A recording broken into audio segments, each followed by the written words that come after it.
What's up, African Fight Farm? What's up? It's your boy JB back at it again with another episode of the African Fighters Podcast. And today, ladies and gentlemen, we've got familiar faces. It's already on your screen. Due to popular demand, Farouk is back with his beard. What's up, Farouk? How you doing? I'm doing Come on, great. Farouk. Good to be back. Come on, Farouk. Are you okay? Can you hear It's me? good to be back, Hello? guys. I'm happy to be here. I'm introducing you. You cannot be acting like you are disinterested in my introduction. How are you today? Are you okay? Just give me a moment.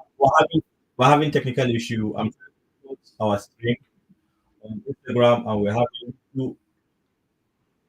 Okay, Farouk, your audio is really bad. Next, ladies and gentlemen, all the way from London, England, it's our boy King Dems of the King Dems podcast. Is Ademola. What's up, Dems? How you doing? I'm good. How's everybody? Sorry, guys. Let me just interrupt or come in.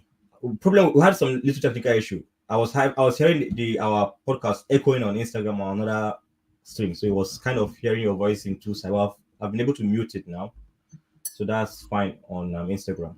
Yeah. Okay, that explains why your audio was horrible. I think I probably should have introduced Demola at that point. You would have already arranged yourself. What's up, guys? I promise this is not the way that we always start our podcast. We are pretty much always on point on it, but today some technical issue. And if you have met the fourth person here that is supposed to be here, who is the poster boy of bad internet connection, who is Toby, you probably will not have any issue with this. All right, hi guys. It's the end of the year. It is currently 7:30 p.m. in the UK, and just a couple of hours from now, it's going to be year 2024. And how will we end 2023 without talking about the biggest key points, like biggest talking points when it comes to African MMA or African combat sports at large? So a lot of things happened, and when we were putting together a list of things that had happened, we were actually surprised that, oh, this happened this year. Oh, it was this year. And yes, it has been crazy this year. It has been bonkers. A lot of highs, a lot of lows, a lot of nail biting moments. I would say in MMA this year, I have been hurt more than celebrated this year, because most of my faves were not doing very well in the space of combat sports. And I'm very, very sure the president of Israel Fan Club Association, Demola here, will also testify of how disappointed and how sad this year has been for him, highs and lows. Farouk as well. Farouk, who is much more up from the boxing side. It's been a bit of hot potato. Been good, been bad. But I would say general scheme of things, when you look at the general scheme of things, there's been a tremendous upgrade from what African combat sports is this year than last year.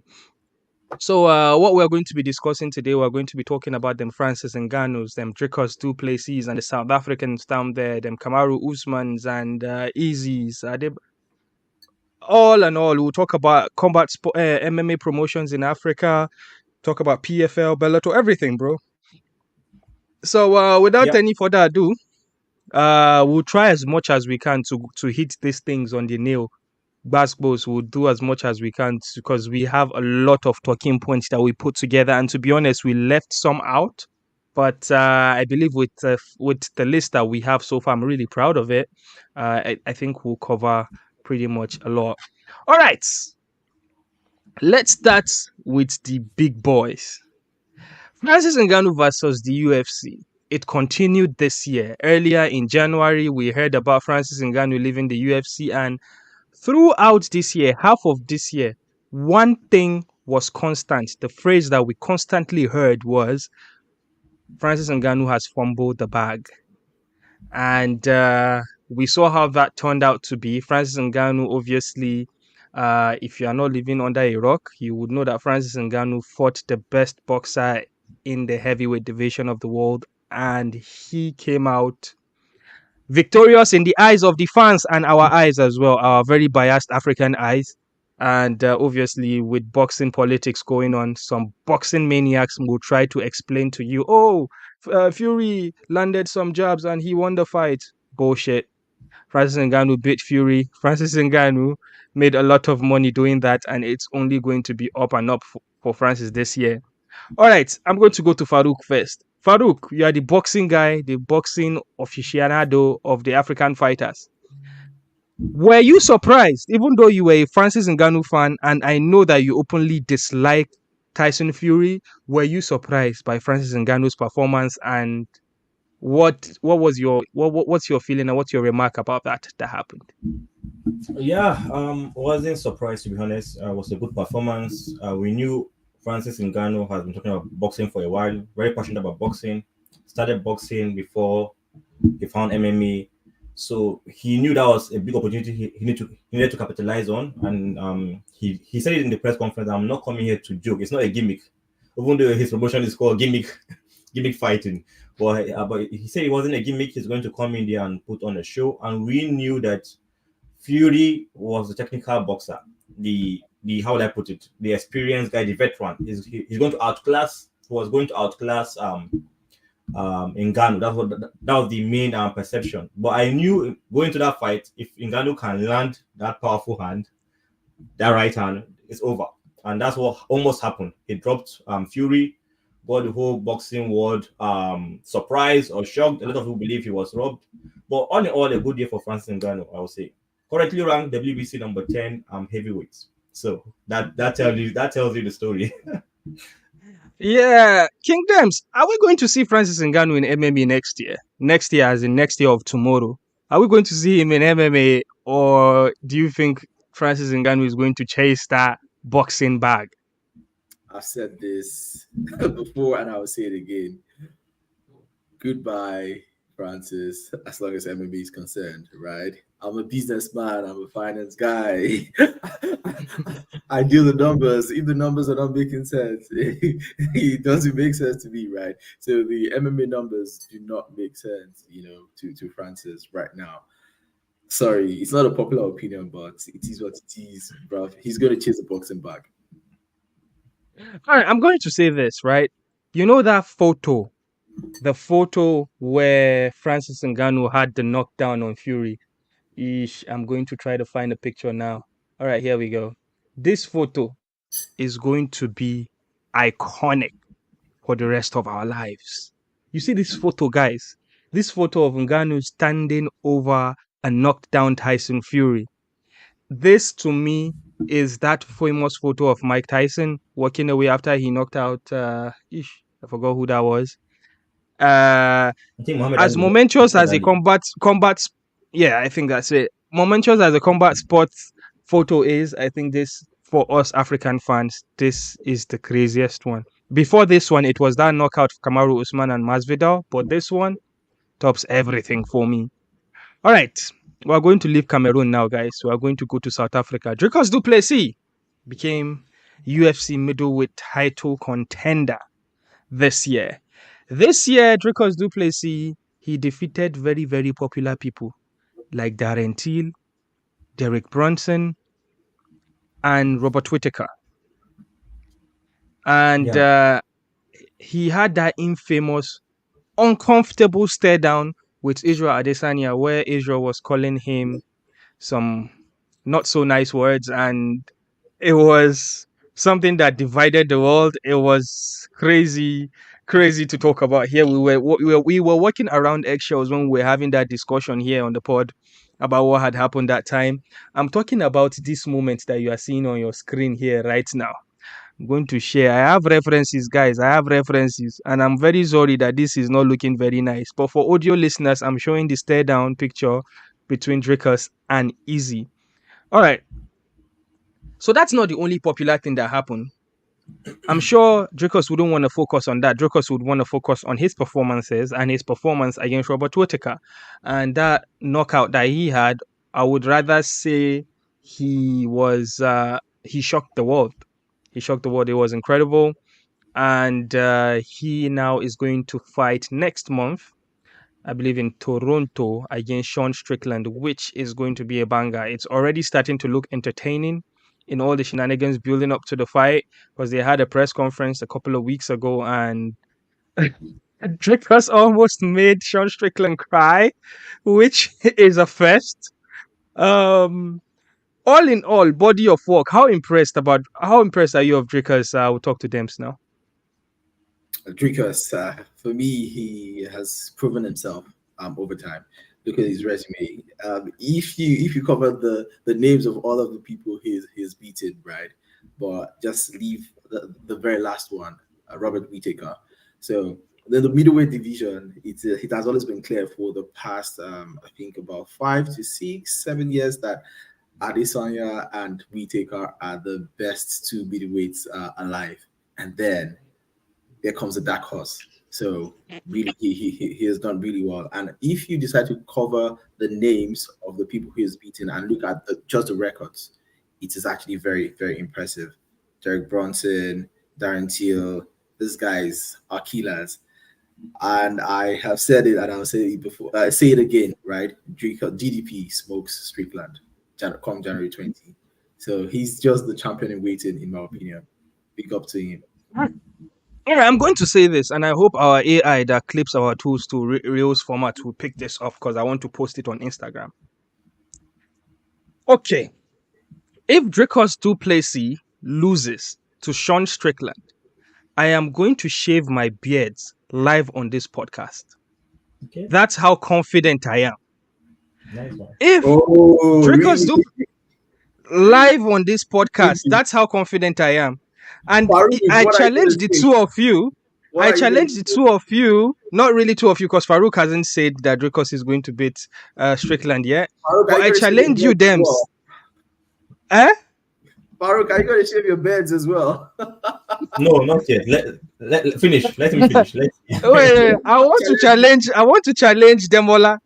Demola, what are you going to do if Sean Strickland beats Dricus? If Sean Strickland beats Dricus, I think I'll have £100 on the line. Is that fine? Who are you giving the £100? Who do I give it to? Okay, I'll give you 50. I'll give Farouk 50. Is that good? Okay, Farouk, are you accepting this? Are you accepting this, Farouk? Yeah. Just give me a moment. I'll be out of here briefly. Sorry about that, guys. Farouk is not even hearing us. All right. So, Farouk, do you want me to remove you from the stream? Yep. So, again, that's how super confident I am. I am very confident that Dricus is going to win. So, if Dricus doesn't win, guys, I'm quite confident. I'm going to shave my beards live here. And as you heard it, Dem said, if Dricus loses, he's going to give us £100. So, we're going to be £100 richer, guys. There you go. All right. Now I'm not sure if I won, because now I'm thinking, if Dricus loses, I've got to shave my beards, and then I have £100. Is that really worth it? Yes, it is. Okay. I haven't heard from Farouk about du Plessis, but we're going to move on because the show goes on and it waits for no one. All right, Adesanya is claiming his title and losing it, and then fake retiring afterwards. So as we know, Adesanya came into this year after his shock loss to his nemesis, Alex Pereira.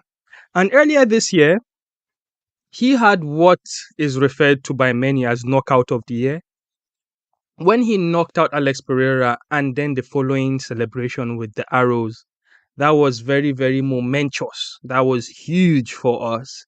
And the post-fight interview was very, very good with the things that he was talking about. Fortify your mind and feel this level of happiness. Earth, world, hear me. For the first time, Easy in the post-fighter press conference wasn't trying to be smart. He was actually speaking from the heart. And I'm pretty sure King Dems, you were very happy about that, weren't you? That was an inspirational moment. Trust me. He said, you aside from the fortify your mind, he was like, if you don't go for something in your life, right? Yeah. never understand this level of happiness. And that is the thing. Always go for something in your life.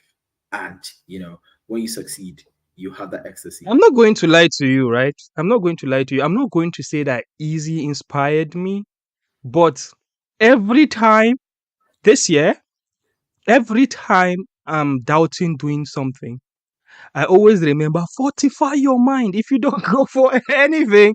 And it's just as easy as saying it, like, but then it actually resonated with me. And a few times this year I've caught myself thinking about that, like, oh, fortify your mind, you bro. Just go for it. If you don't go for it, you wouldn't you wouldn't get it.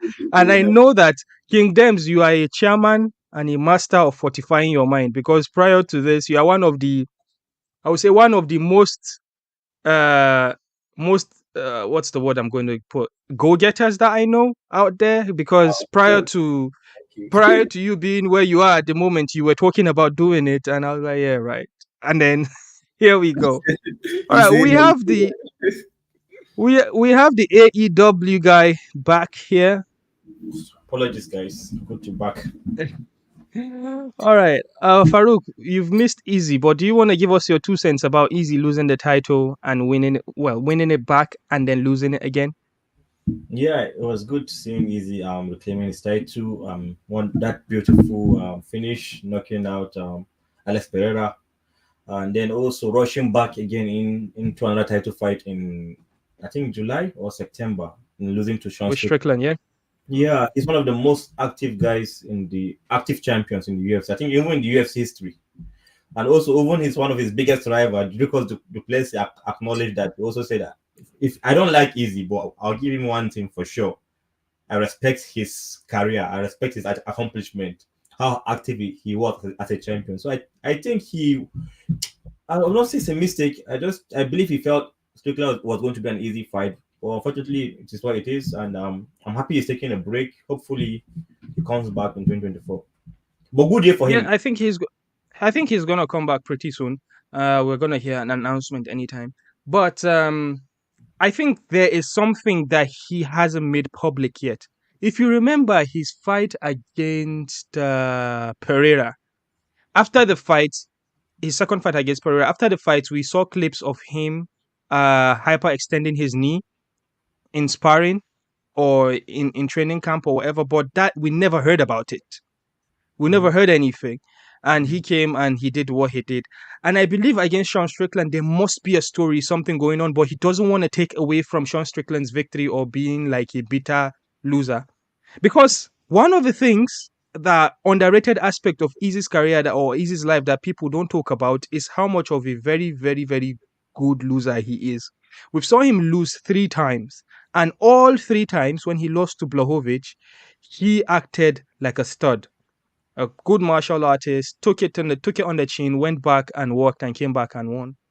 He lost against Alex Pereira, gave Alex Pereira his props, went back, worked and came back and took his title back.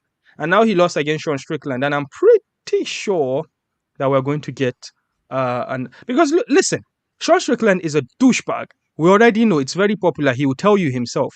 But Sean Strickland has not said anything negative about Easy since he won the title. One time he hasn't said anything.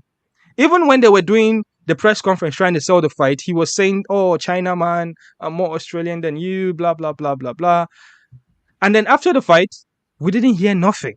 So that makes me think that probably Sean Strickland also knows about the thing that we don't know about Easy heading into that fight. Yeah. And with probably how Easy took the loss, Sean Strickland is not being disrespectful about it. Because we know how Sean Strickland is. The people that he beats, he Mm, always comes back and talks shit about them. true. I And to mean, be honest, if he does, I would say Easy deserves it, because Easy beats people and come back and troll them for 3 months straight. So, so if anybody trolls Easy after losing to him, after he loses to them, I think I think he deserves it for the things that he has done. I'm gonna move forward. All right. Another sad note: we saw Kamaru Usman came back to fight twice this year, and in both instances, he came up short. All losses were unanimous decision losses, very, very close fights. The first one was when he attempted to get his title back against Leon Edwards. This was I watched the fight together with King Dempster in his house in London. He obviously took the L in London in '02, and then we saw him last month when he came off the couch 5 days notice or 7 days notice or whatever days it is to fight Hamza Chimaev. And just like Sean Strickland, Chimaev isn't talking trash about Usman. So a lot of people have been talking, and some narratives that are out there is one, Usman should stay in the middleweight. 2, Usman should retire. Inside these 2 points, which school of thought do you agree with, Farouk? I'm going to go to you before you disappear again. Okay, so I think Usman will stay at middleweight. I don't think Usman is going to retire anytime soon, to be honest. I think he has 2 more years or so left, and I think he's going to do well in the middleweight division, especially now that Izzy is away. We don't know if Izzy is going to come back this year, next year, 2024, or whatever the case is. He's currently in the middleweight division. If you look at the UFC record, the list of fighters, you see Usman being placed in the middleweight, not in welterweight. And worst case scenario, he go back to welterweight, fight one more fight, and try to get a title fight. But I don't see Usman retiring. If we're going by staying or retiring, that's my own take. Well, I know what King Dems thinks about Usman. Earlier, a couple of episodes ago, he said that Usman is going to win the welterweight title before he retires this year. And when I said, Debs, are you crazy? What are you talking about? And then he explained to me that, well, we are going to see Kobe win the title off Leon Edwards, and then we're going to see Bilal Mohammed take it off Kobe. No, and then we're going to see Usman take it off Kobe, and then he retires, and then Bilal Mohammed picks it up before the end of the year. That's what he said. Well, your story is not going to work because Leon has won. That's why. There's still another pathway. So Bilal is going to take it off Leon, and of course Usman is going to lecture it. So it's still coming. It's still coming. Don't worry. You know, there's something that we put out on our Instagram, African Fighters Instagram page. We put the top 8 most selling pay-per-views by African fighters. And in the welterweight division, in the history of the welterweight division, no champion has sold pay-per-views like Kamaru Usman. A lot of people were saying Usman is not a draw. He is the first person to crack the 1 million pay-per-view buys in the welterweight. GSP didn't do it because he's not half as popular. He's just much respected and loved in Toronto. That's it. If he doesn't fight in Toronto, he's not a big deal. Nobody. Tyron Woodley didn't sell those pay-per-views. Usman did. I understand that he had solid B-sides that sold the pay-per-views with him, like the Masvidals when they went to Fight Island. That was straight out of Masvidal being the BMF. So like there was still that BMF clout around him. And then the Kobe Covingtons, there was still that MAGA thing going on. So with that being said, Usman has sold over 2 million pay-per-views as a champion in his 5 title fights. So that is crazy. And I believe the UFC is a business for money. They are just looking for a justifiable reason to put Usman back there because they would rather have Usman as a champion than Leon Edwards. But that's not what we're talking about. That's what we're talking about. Farouk, have I taken your reaction with regards to Usman? Yep. Okay. King Dems, you let me just go into the live chat here. We've got Courageous Empire. He says Usman should fight Bilal or the winner of JDM versus Burns. Nah, I don't know, man. He says I still see Usman winning the belt before he retires. I think he's capable of doing that. It's just the pathway. It's a bit. The only person I don't want to fight is Shafkat, but I think he can still beat Shafkat as well. Okay, what if he fights Shafkat and beats Shafkat? So what do you say? Well, if he beats Shafkat, he's the clear-cut number 1 contender. There's no if, buts, or maybes with that. Yeah, but the problem is that I don't see UFC giving Usman the 4th fight with Edwards at the moment. He has lost twice straight to Edwards. If the title should again, there's likely Usman get the title shot. And that's the most likely reason I think he's going to stay in the welterweight division. Because there's no part to fighting Edwards. Nothing like that will ever happen. Nobody wants to see that fight Usman Edwards for now. You get, so to be hard. All right, Maybe in the let, future. Very possible. all right, let's go next. Now, Cap run to becoming a top 5 contender in the UFC flyweights. We know that this year, Manuel Cap has suffered from cancelled fights. If there's a Guinness Book of Record of the fighter that his fights always fall off, it's probably going to be Manuel Cap. If you go to his topology, the amount of cancelled fights you will see cancelled bout, cancelled bout, cancelled bout. Because it was so bad for Manuel Cap this year that on fight day, they were done training camp, weigh-ins, everything done. His fight got cancelled because his opponent was sick or something. And like we saw that constantly. And then when he actually got a chance to fight in a marquee position on a main card of a pay-per-view against Kai Kara France fight fell off. And that was the birth of one of the most craziest octagon interviews of all time. Because my guy was like, I was supposed to fight Kai Kara. He did not talk about his beef You- with Adesanya. He said, Kai Kara, you piece of shit. If you don't want to fight me, I will go to your city. I will go to your academy. I will spar you. All your teammates, a bunch of... I'm not going to say it. How about the That's a Conor McGregor moment, guys. That was crazy. What were you saying? I said, how about the outburst with Easy? Sorry? Oh yeah. In the press conference, right? Yeah. Adesanya was up here, and my boy Manuel Cap was down here, and he's telling Easy, sit down. It was incredible. Well, to be honest, that week, Manuel Cap won that whole week, man. He won that whole week. Courageous Empire thinks that Manuel Cap cannot be Kai Kara France. I beg to differ. But Dems, what did you think about Manuel Cap this year? Yeah, I think events just fell in line for him to have his stock rising, and I can understand. There's a lot of frustration when your fights are falling through. So he's done well with that one opportunity he had, and he has showcased himself. I think he's got a ton load of potentials, and I think he is a future champion. All right. Farouk, you've got anything, Manuel Cap? Yeah. I think Manuel Cap is one of those guys that probably is going to fall into title shot picture toward the end of next year. That's if he's active. Like you mentioned earlier, 3 consecutive fights were cancelled, and he fought only once this year, and that's why you mentioned the promo. I'm calling out Kai Kara France. Kai Kara France is ranked number 3 in the flyweight division. But the fascinating thing here is that Manuel Cap is going to be fighting Matheus Nicolau, the guy he fought in his UFC debut. And that guy is ranked number 4. So he's going to be fighting that guy second week of January, on 13th of January coming year. I think if you can beat Nicolau properly, either via beatdown, decision, whatever, knockout, that will put him straight into that title contention. And he can get a title shot against his former rival, the champion, Pantoja. You know that fight I saw Pantoja last year.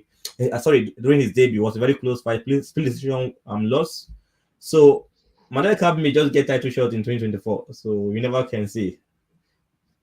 Courageous Empire says Manuel Cap barely won his fight against a guy that took it on short notice. Yes, but Manuel Cap also took it in short notice. And to be honest, when you fight those Brazilians that have never been fighting in top promotions, you wouldn't know what that guy is going to do. But that guy has the advantage of knowing what style he's up against. So it always favors the other guy, who is a mystery fighter.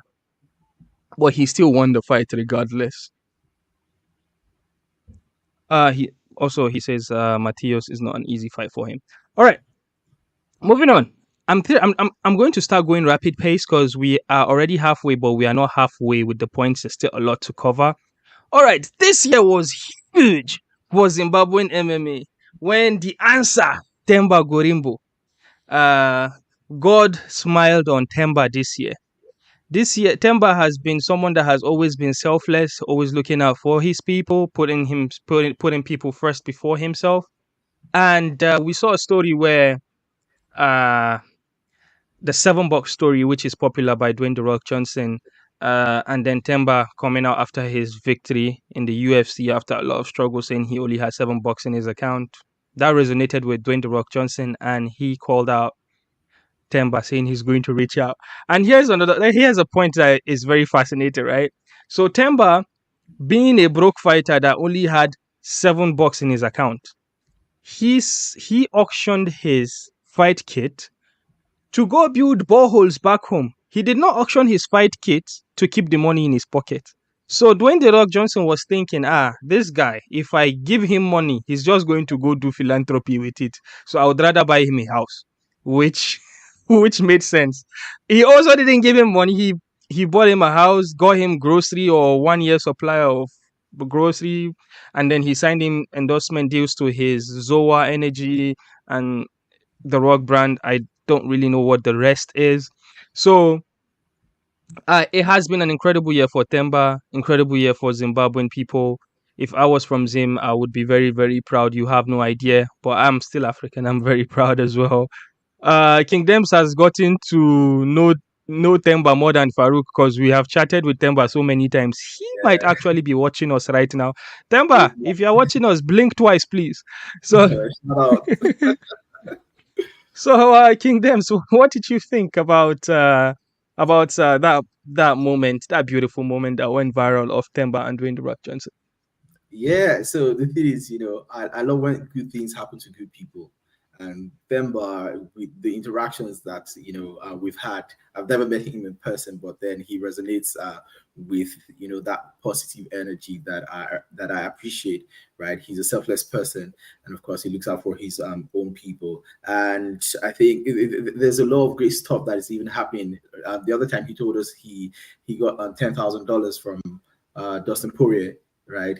Yeah, to do some more what's it called, charity work in Africa. Recently on his Instagram, I saw he's back home, right? He's still touching lives, right? That is, for me, the essence of being alive, the essence of living, and he is, living that life. So big ups to you, Themba. God bless you. Bigger and greater things for you in 2024. Amen. Themba says he's going to give us a knockout, first round knockout in February 3rd when he fights Crosby. Is that his name? Crosby? I'm not sure. Oh my gosh, he's the Irish guy. Farouk, how about you? Yeah, Thoughts so about Themba? fantastic year for Themba, losing his UFC debut, and then bouncing back, reclaiming, getting victory, and then auctioning his kid, like you mentioned. I think he's one of the most inspirational African fighter we have out there, doing a lot of good work. Before even getting to the UFC, he has been doing charity building, little borehole here and there. And I'll say when you do good thing, you get good thing in return. So he has been doing good thing, and also God bless him, he got that moment with The Rock, and you can see the growth, his popularity, sponsorship, endorsement, like you just mentioned. So incredible stuff. Themba Gorimbo, what I can say to you is that keep doing the good job, and may God bless you for all you're doing. And we are hoping to Amen. see you shine in 2024, and hopefully. I don't think 2024 is his year to become champion. If you can stay active and continue working hard, maybe 2025, in 2 years' time, he will be in that top 5 title picture. That's my own prediction for Themba. Yeah, and the way the welterweight division is, there's a lot of people losing in the top 10. And when fighters start losing, they'll start fighting down instead of fighting up. So there's a lot of opportunities for up and coming welterweights and like crazy talent like Themba is. All right, next. So this year, we entered this year with the end or the death of the Three Kings. The Three Kings era was done late last year. Kamaru Usman lost to Leon Edwards, that head KO on 20th of August. I would never forget. We saw Francis Ngannou leave the UFC, therefore relinquishing his heavyweight title.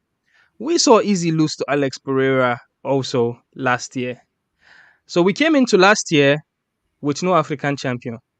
All of a sudden, They're all gone. Then later this year, we won one back. Easy won the middleweight title back. And we're like, yes, we're back in business. And then obviously we saw what happened. So we're ending 2023 without any African champion. My question is, who is going to be the next African champion in the UFC? Again, it is easy. again, Easy peasy. again. If Dricos does not win the middleweight title next month, I'm going to shave my beard right here on the podcast. And if Dricos does not win, Demola is going to give me £100 to compensate me for shaving my beard. All right. Who is going to be the next African champion, guys? I've already answered mine. DDP. Farouk, how about you? Yeah, just to correct something you just mentioned, I would say we've not lost the belt in 5 years. This is the first year we're having no champion. From 2019 till this year, we had one champion at one point in time or the other. But this is the first time we're losing all three titles. So no African champion. Talking about Plessis is going to be fighting Sean Strickland in January. So hopefully, we hope he brings the belt to Africa. That's the whole narrative in South Africa at the moment. Plessis is going to be the guy, the new era of Plessis, bringing the belt to Africa. I hope he's not overlooking Sean Strickland because I don't think he's overlooking Sean. I think he's playing mind game because I've seen some interview where Plessis is talking about Hamza Chimaev and DC. Daniel Comey also did something on YouTube talking about the Plessis camp already seeing Strickland as the afterthought or something like that. So they are kind of overlooking. But I think he's playing into that. The Plessis is playing a very good game, playing into the mind of Strickland. After the brawl, after the trash talk, just as he's making Strickland think that I don't care about you. You are nothing to me. So that to get Strickland more upset. That's my own take. I don't think he's overlooking Strickland. The Plessis mindset is a mindset of I want to come in fit and confident and 100%. That's why he didn't fight Adesanya. So I think he's going to be champion. I believe so. That's all right. We are going to have a first ever South African champion in the UFC. And this thing that people are not going to that don't like hearing is like, oh, the first African fighter that trains and lives in Africa would likely happen, and that would be Dricos du Plessis. All right, apart from Dricos du Plessis, do you guys who is the person that would likely be a champion in 2024? I'll go first, and I would say Manel Kape because he's the person that is literally closest to it. Because Manel Kape might actually get a title shot this year. That's my thoughts. Apart from that, I don't see any African fighter that is really close to getting a title shot. What do you say, Dems? So looking at the title pictures, right, I see DDP winning it January 20. Adesanya has hinted that he's going to be back sooner than we actually think. If you recollect my previous prediction, I think he's going to be back in the second half of 2024. So he's going to be in the title picture. He's likely to reclaim his belt as well. Manel Kape, he's top 5. I think he's currently ranked number 5. He's fighting number 4. And you know the flyweight title has been playing hot potatoes. So towards the end of 2024, he is likely to be in the title mix because he might be able to fight maybe in the middle of 2024, maybe fight number 3. Yeah, Kai Kara fans, they have unfinished business. If he's able to fight Kai Kara fans, there is no denying him a title shot. So let's say by November, December 2024, Manel Kape, incoming UFC flyweight champion of the world. And he's going to grab the mic and be like, "Hey, Kara, you piece of shit! If you don't fight me, I'm going to your city. I'm going to your academy and I will spar you." That was incredible, guys. That was incredible. All right, next.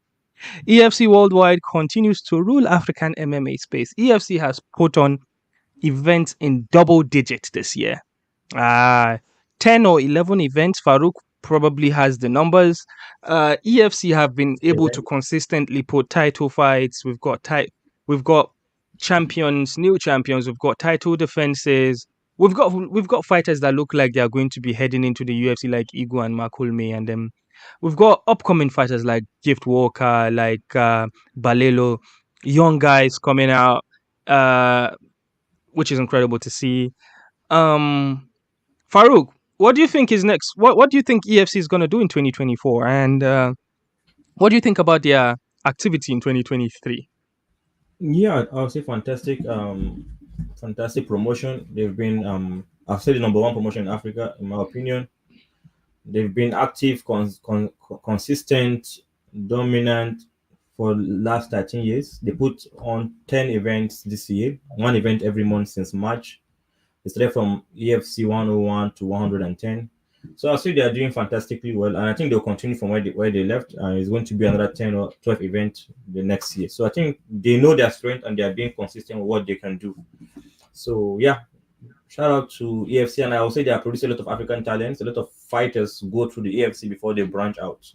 So yeah, you have to pass through the EFC. Not in all cases. Some go directly to the UAE Warriors, the Brave of this world, and so on. But the EFC is kind of the pinnacle, the ultimate African promotion. All right, I'm going to segue to the other MMA promotion in Africa. That is the one down in Nigeria. That's the African Knockout. Oh God, what is Themba? Okay, here we go. I will make you eat your word, boys. Watch, my life is not normal. I am not normal. I am a champion. Watch, you will all be looking at me, UFC welterweight champion, end of 2024. Wait, Yeah, Nice one. he's talking to you. He's talking to you, Farouk. yeah. He's talking to you, Farouk. It's Farouk that Farouk has tickled the beast. Can I respond? Themba, shout out to Themba. Big respect. I'm looking at the part, and I know you need, Themba is going to need about 3 to 4 fights. Currently, I'm being kind of realistic. I hope it happens this way. I pray Themba becomes champion 2024, but Themba is not currently in top 15. To take 3-4 fights to get to top 3, top 4 to get title shot. So if he can fight 4 times this year to 2024, I think, and all victories, fantastic win, knockout submissions, he will be in the top 3, and that will be potential championship fight for 2025. But I pray it happens this way, 2024. Inshallah. Okay. Okay. All right. I'm going to. It looks like my camera is frozen, isn't it? Themba says, bro, I'm only fighting 3 fights in 2024. So if Themba is fighting in February 2024, he will probably fight mid 2024. But here's the thing with the whole story. But here's the thing about them. Here's the thing about Themba, yeah. UFC is a money business, and they like chasing after characters. And like with the whole story behind Themba and the character that he is, the UFC, if they put their machine behind him, because look at Alex Pereira, it's because of his story. That's why he got fast tracked into the title. So if Themba goes in there and knocks out the Irish guy in February next month, if he knocks him out in the first round, he's going to be a more popular name, and he is likely going to fight a ranked opponent next. So that knockout is integral to the speed at which the UFC pushes him. So yeah, inshallah, we will.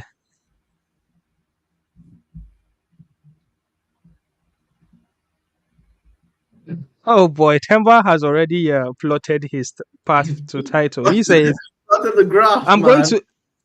He says, I'm going to KO. We're going to make a clickbait from this one. I'm going to KO whoever in February, get a top 10 fight short notice call, and get my man Leon August in Miami. Wow. No, I like the vision and the plan. To be honest, it sounds like something he has seen, like a vision. Because you know what caught my attention? That short notice. And that's what you mentioned in the UFC. Anything can happen. Somebody may just be injured. I'm like, Themba, can you take this fight on short notice? I'm willing. It's all about out there. Exactly. I'm ready. Mystic Mamba. Sorry. Themba predicted this, right? In one of our pods. I think the last one he was on. He predicted that the fight between was this guy's name? Ian Gary and Vicente Luque, that one of them was going to pull out. And then he would have loved to, replace whoever pulls out. Yeah.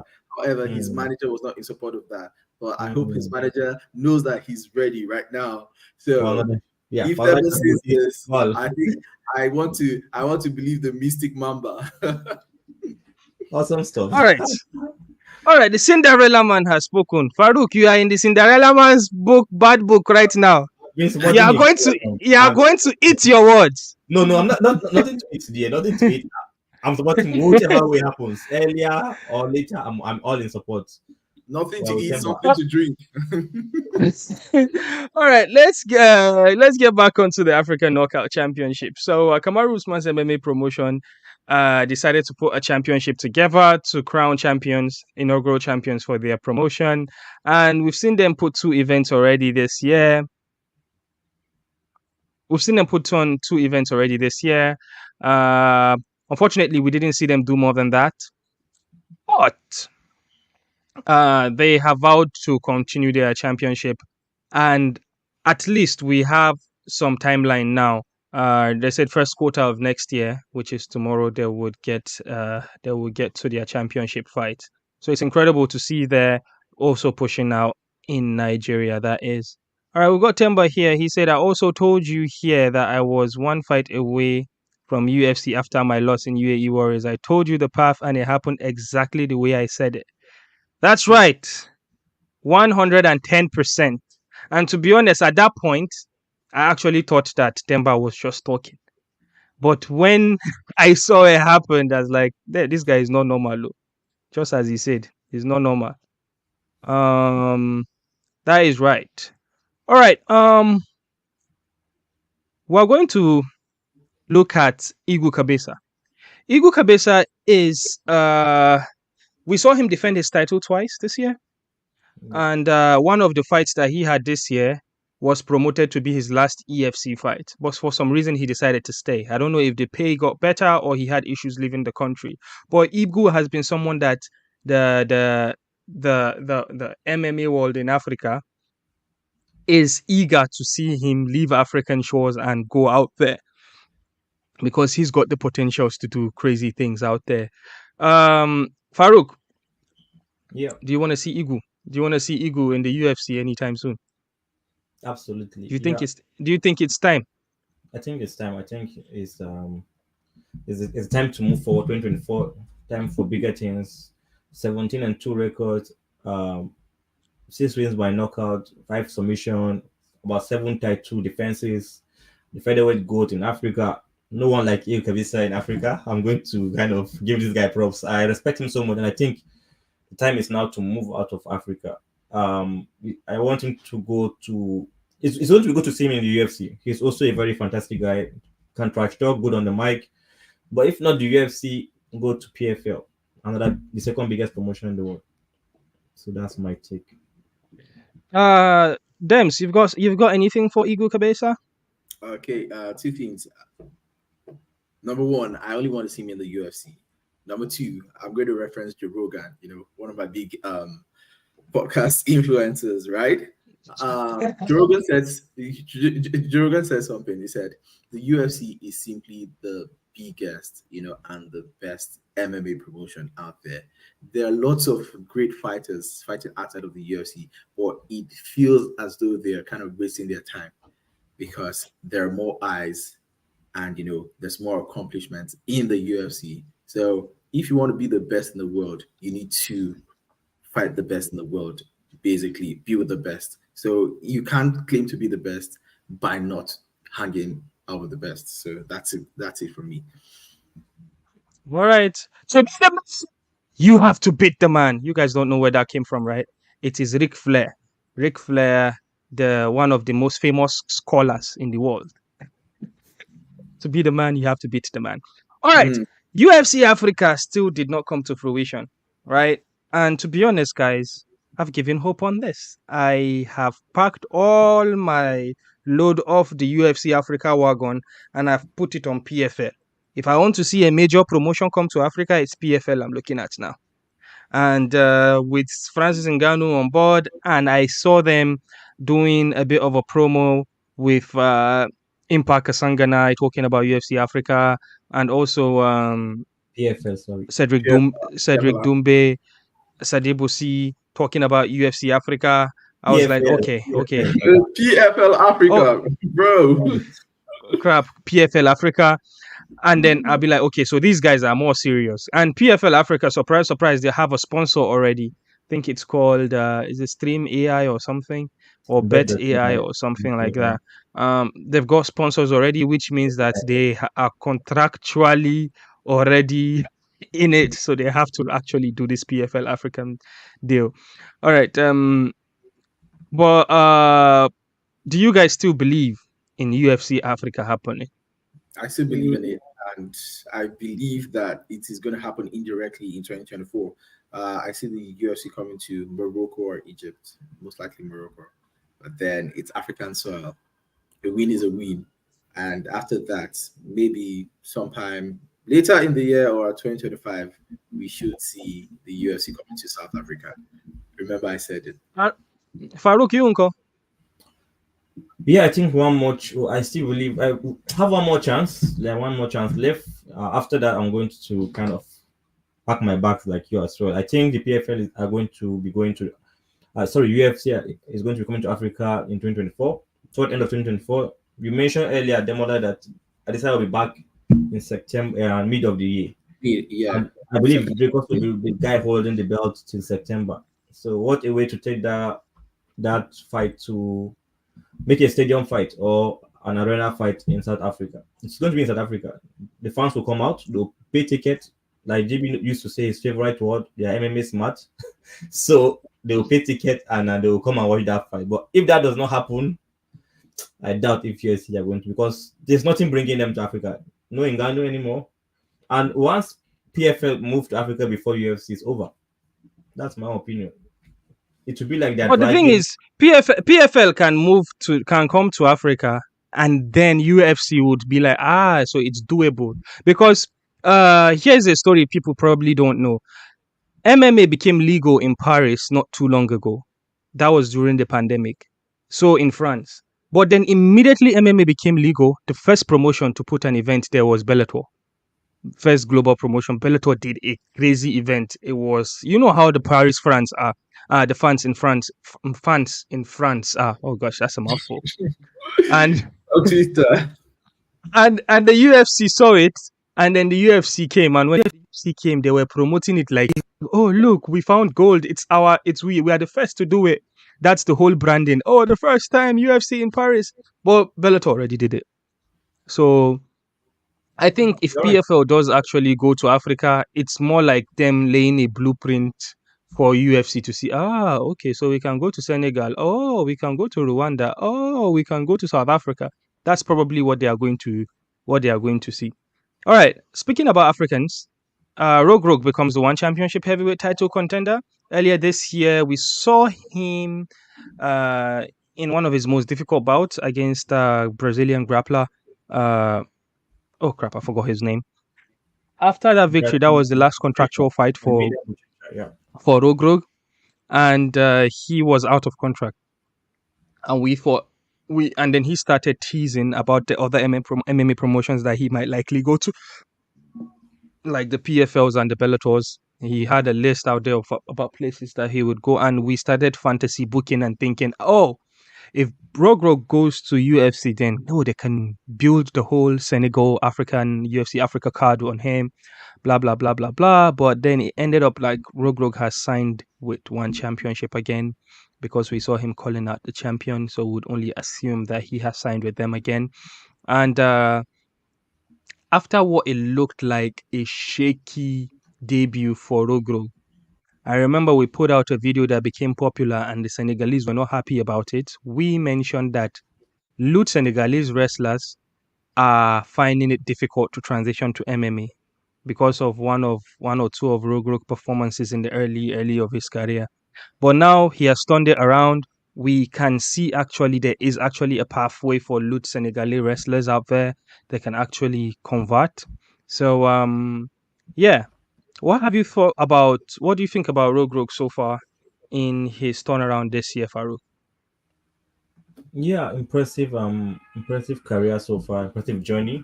Still young in his MMA career, 6-1 record, but he did fantastically well in the last 2 years.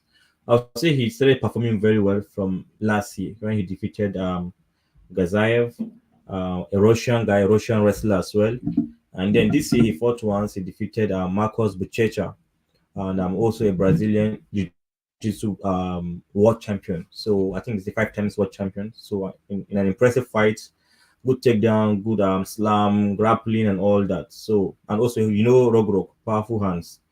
So I think he has earned that Oh, title. Farouk, apologies to break you, but we have a comment on Instagram by Mbari843. He said, "Oh wow, Rogrog used to be my opponent in West Africa traditional wrestling. I'm proud of Rogrog."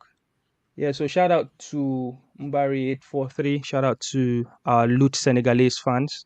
Yeah, we are fans of Lut Senegalese and Rogrog as well. So Farouk, please go ahead. Yeah, so like I was saying, yeah, his run to retire too short is fantastic. We all know he's the number one. Like you mentioned, he was about to leave, teasing to fight, calling for that Francis Ngannou fight, looking at options, UFC or Bellator or PFL. But now he has signed with one championship, we believe so, and he has been calling the champion Anatoly Malikin, that's his name, another Russian guy, undefeated fighter. So we'll see what will happen with that fight. I think that will be a massive card, massive pay-per-view event, hopefully early or mid next year.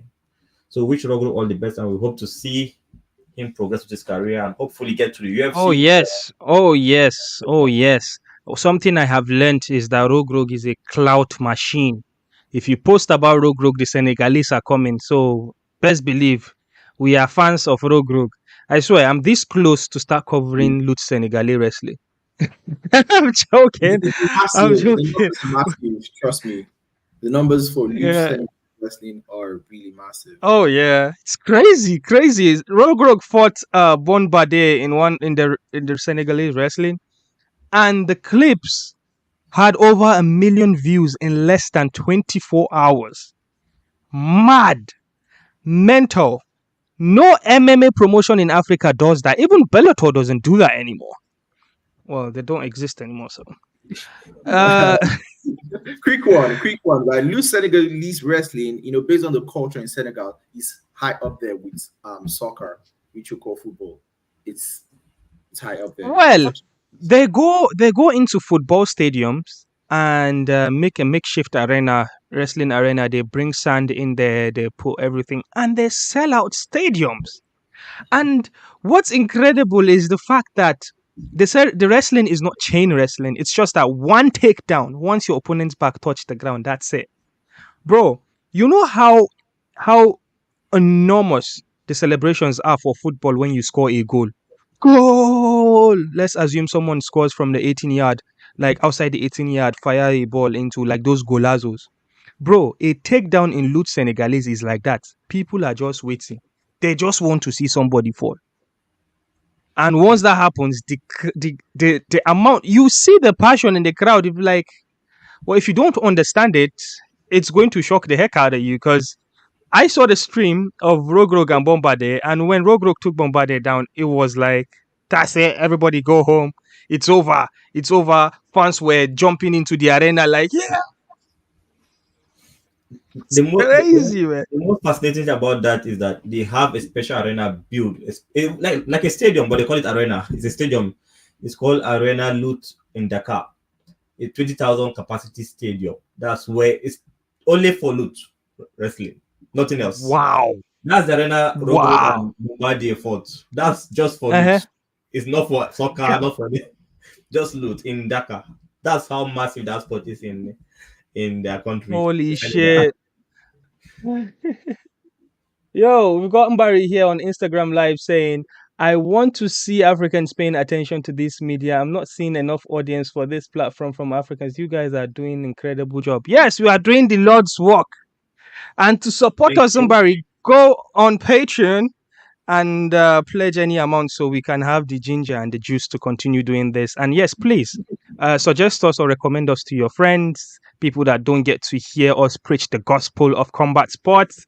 Please do share. It goes a long way. And I can see you on Instagram. If you don't mind, come over to YouTube, like and subscribe, and tell your friends and family to do so as well. Thank you very much. So moving next. PFL Africa founded Future Potentials. I think we've already spoken about that. Impa Kasanganay won the PFL championship. Impa has had a Cinderella story. Sorry, Themba, no pun intended. But Impa this year turned his life around. 5-win streak, come from the Challenger Series in the PFL, which is sort of like people that are not originally in the tournament. Maybe when a fight fall off, will just throw you inside there and then pick you, and then you enter the tournament. And then that guy was in there knocking out people in the light heavyweight division. Mind you, Impa fought in the welterweight in the UFC. And when he was fighting in light heavyweight, you can still see from the body size, the difference is those guys were bigger than him, but he was still kicking the ass of motherfuckers in there. So, incredible story. £1 million, $1 million, not just $1 million, because he has all the fights that he was fighting. He has been gathering money. It's not like they did not pay him in the 5 fights or the 4 fights that he had, and then still stay humble with it. We really, really appreciate the support we get from him as well. He shows us love from time to time, even though we are still waiting on that interview. But I haven't gone to you, Demola, in a minute. So, Demola, what do you think about Impa's run to the PFL Championship? Okay, in the spirit of being a wordsmith, Impa has been impactful, right? And of course, he's been inspirational. His story has actually been inspirational. Remember that, viral knockout against Joaquin Buckley? Yeah, he felt like, it was just downhill for him. And, look at the way he left the UFC, but then he picked up the pieces, right? These are the kind of stories that I live. These are the kind of stories I love to share. These are the kind of stories I love to project to the world, to inspire people, right? That if you go for something in your life, you can always achieve, right? Conceive, believe, achieve. No matter how down you go, right? Always believe in yourself. Never lose hope on yourself. Never doubt yourself. Keep believing and keep pushing. And he has actually lived up to all of these values that I stand for and I celebrate. And, I am so happy seeing what he's been able to achieve, and also him still staying humble in, this meteoric rise. God bless you, Impa, and, more impact to Impa. Farouk, you want to take one on Impa? Yeah, just pick one. Shout out to Impa. Impressive career, impressive journey. You've said everything about Impa. Being humble, staying humble. The first guy we interviewed, hoping to get another interview with Impa soon. And also the support he has been showing African platform, not only our platform, one small MMA page, also small, but other channels. You see Impa on there. You see Impa on there. Reviews. So, shout out to Impa. If there are 2 guys you want to root for any day, anytime, Impa, Themba, these guys, any day, anytime. Not because they support us, but because they are down to earth. They are just there to kind of they're people's person. That's the way I put it. So we wish them all the best. We would like to see what Impa will do coming. He called out Nenkov and Ngannou. I know the Ngannou fight is likely not going to happen, but Nenkov is going to be a good one. Bellator champion, light heavyweight, and also PFL champion. Let's see that fight. Let's make that's an interesting fight to see. That's certainly an interesting fight to see. Yeah, so we've got Sadibou Sy, yeah? Sadibou Sy, the Senegalese boy. This guy, if you don't know, there was a famous tweet by Sean Strickland talking about the Yongwelu of Sadibou Sy. He was talking. The scariest guy he's ever seen. That tweet, if you haven't seen that tweet before, he's talking about sparring Sadibou Sy, and then Sadibou Sy goes on the treadmill and runs with his boxers, and then he have his things juggling about when he's running, and he thinks it was not appropriate. So for Sean Strickland to think that something is not appropriate, then there must be it must be extremely. It makes me think.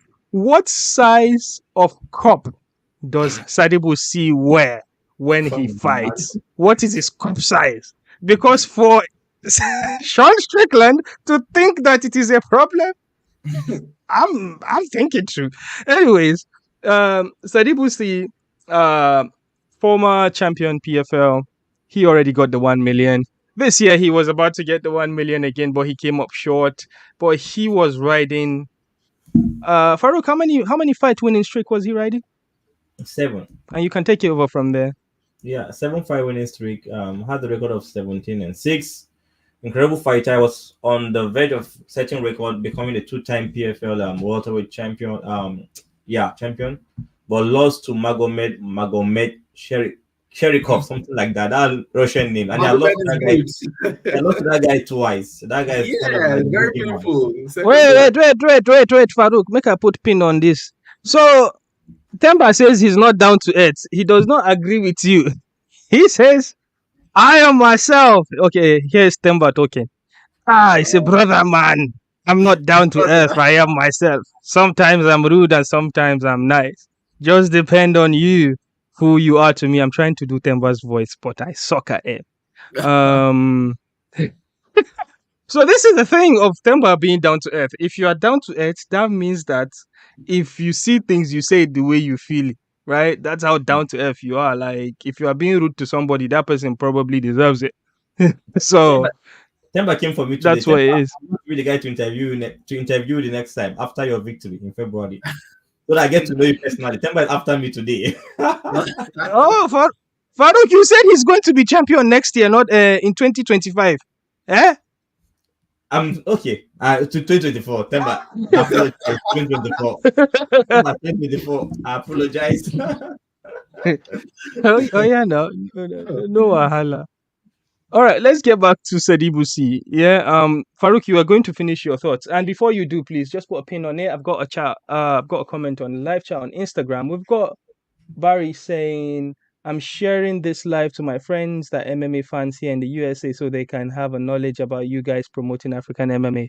Yes, thanks, Barry. That's the way to do it. Shout out to you, bro. All right, so Farouk, please finish your thought.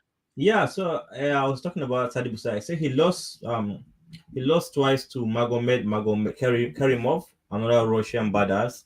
He lost to the guy before 2022 PFL Championship, and then the guy also now defeated him in the final. And that guy was the 2021 champion before Sadibou Sy came to the PFL Championship.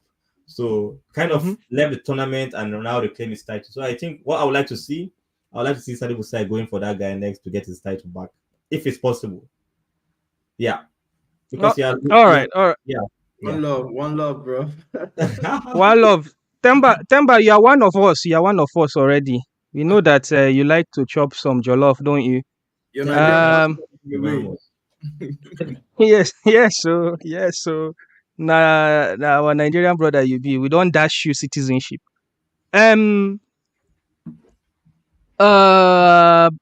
We have already passed the 1 hour mark, so I'm going to go, instead of asking you both about 1 point, I'm just going to go with one person. So we'll go to Rafion Stotts losing the Bellator Bantamweight Grand Prix final to Pachi Mix. Shout out to Pachi Mix, by the way. He posted one of our posts about African fighters, so shout out to you, Pachi Mix. I know you're not watching, but yes, that was very, very uplifting to see.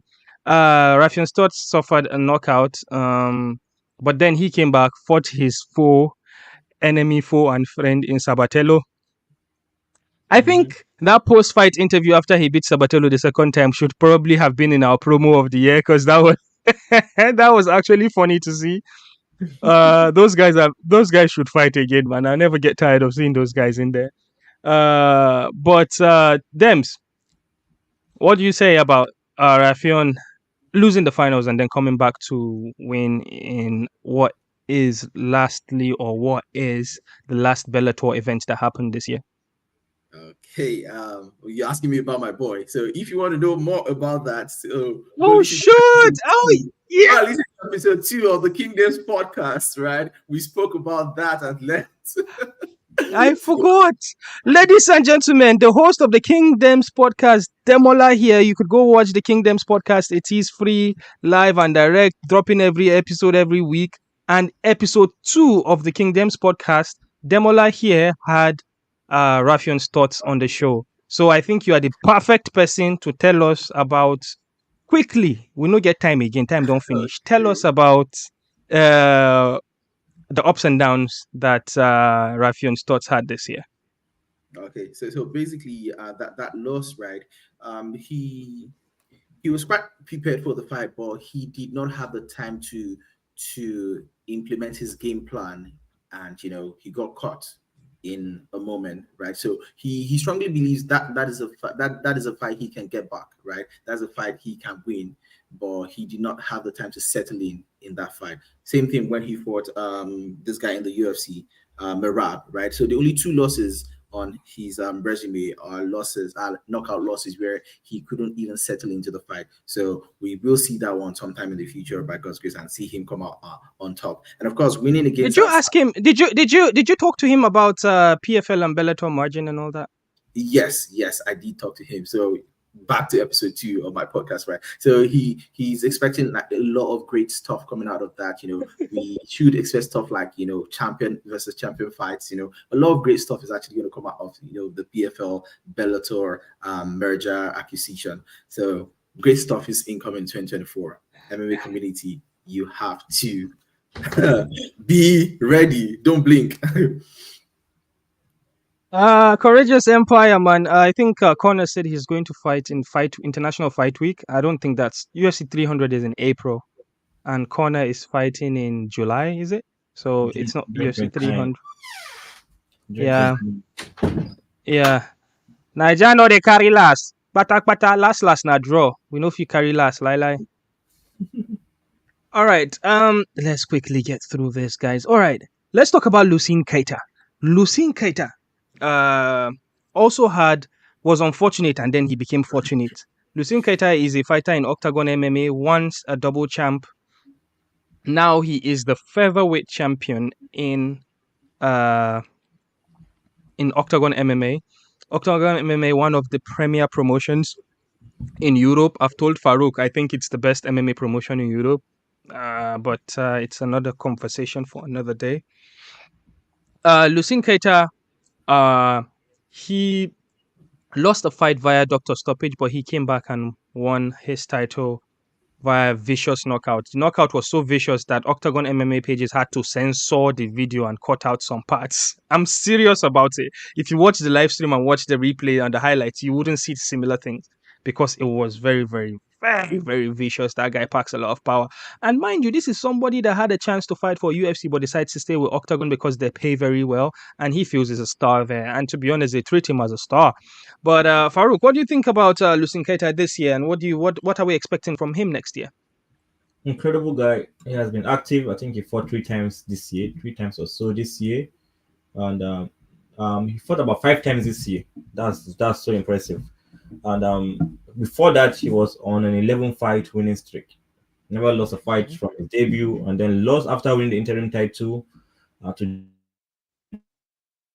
Jacob. He lost to Matt Sanikidis through the injury you mentioned, the freak injury, but bounced back toward the end of this month, 9th December, and reclaim his Octagon featherweight title. So incredible achievement. He's supposed to be in the Fight of the Year contender, but hopefully next year he will be on our list. And we wish him all the best. I think he's going to be going for a 2-division title. He's going to be challenging the current lightweight champion, Ronald. I think he's going to. Octagon did announce a Grand Prix. I think the first ever one they would do in Europe, and it's going to be 1 million euros at the end of that Grand Prix. I think he would want to wait and get that money probably before he leaves. That's going to happen next year. So I don't know if he's going to go for another division. He would likely stay in his. I don't know what they would intend to do with the title. Is it that the champion is going to be in the tournament, or you're going to win the tournament and then fight the champion? So I don't know how their style is going to be. It's up to them. Octagon MMA actually have an event in Newcastle. They have an event in Newcastle next month, and that is not too far from you, Farouk. Is that something we can go and see? We'll talk about that. I'm not sure yet to my schedule, but it's something. It would be nice to go and see the event in Newcastle. Yeah. Dems, are you open to go to Newcastle to see Octagon MMA? I am open. So, in the words of Burna Boy, Just send me the location and I'll be right there. Now so my guy, now so I think Farouk now we suppose ginger. If Demola don't agree, Farouk suppose agree. All right. Farouk is stuck. Demola, let me talk about Demar Pena. Demar Pena returned to become ARES Bantamweight champion this year, and he defended his title this year. We are likely going to see Demar Pena in the UFC in 2024. Do you agree with me, Dems? Or do you think Demar Pena might stay in ARES? And what do you think about his 2023 so far? I do agree with you, right? This guy is a guy who he's done well, right? He's done well with his career. You're champion in ARES. And like I said previously, in the words of Joe Rogan, there are too many great fighters that are outside of the UFC. And if you're not in the UFC, right, you are not with the best. And I'm going to quote Max Holloway, right? He said after one of his wins, he was like, if you want to be the best, you have to fight the best, and the best is blessed. So it is what it is. Let's see. Let's see this guy. So apparently we are a bit misinformed. Apparently the Grand Prix, welterweight Grand Prix for Octagon had already started last Friday. The Grand Prix for €1 million. So maybe the event in Newcastle, the tournament will be there. I honestly don't understand what the model is. I probably need to watch it. So if that's the case, then Losene is not a welterweight fighter, so he would likely not be in that Grand Prix. Welterweight. All right. Yeah. All right. Farouk is stuck. Farouk? Are you there? And nope, I'm just gonna remove him from the stream until he gets back.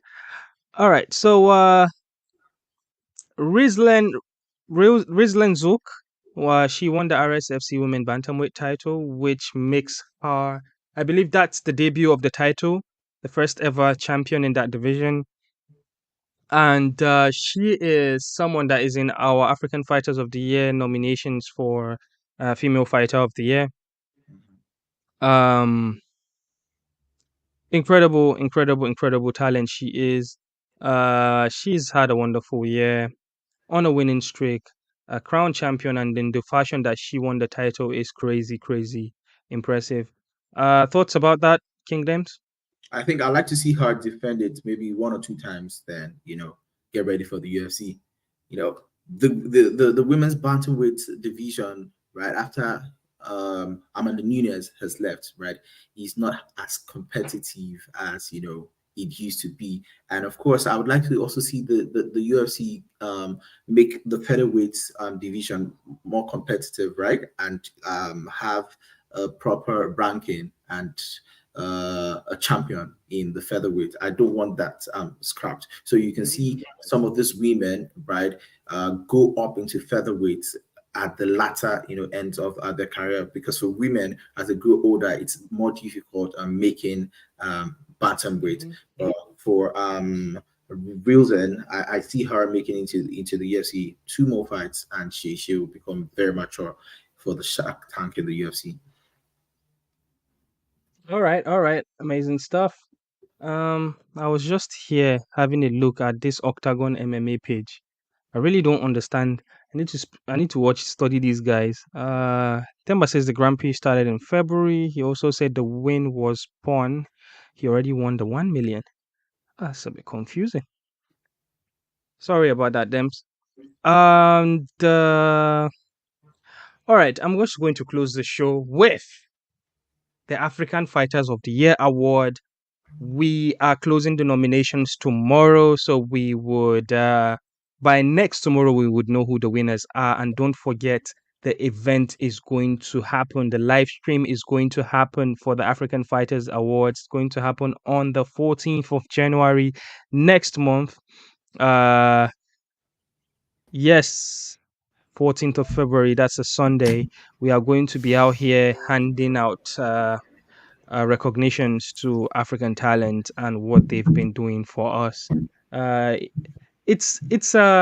think it's a way, if you are an MMA fan, an African MMA fan, combat sports fan, it's a way for you to know more about the sports or know more about our African brothers representing the flags out there in Africa. and irrespective of your skin color, which is a very big talking point on our social media.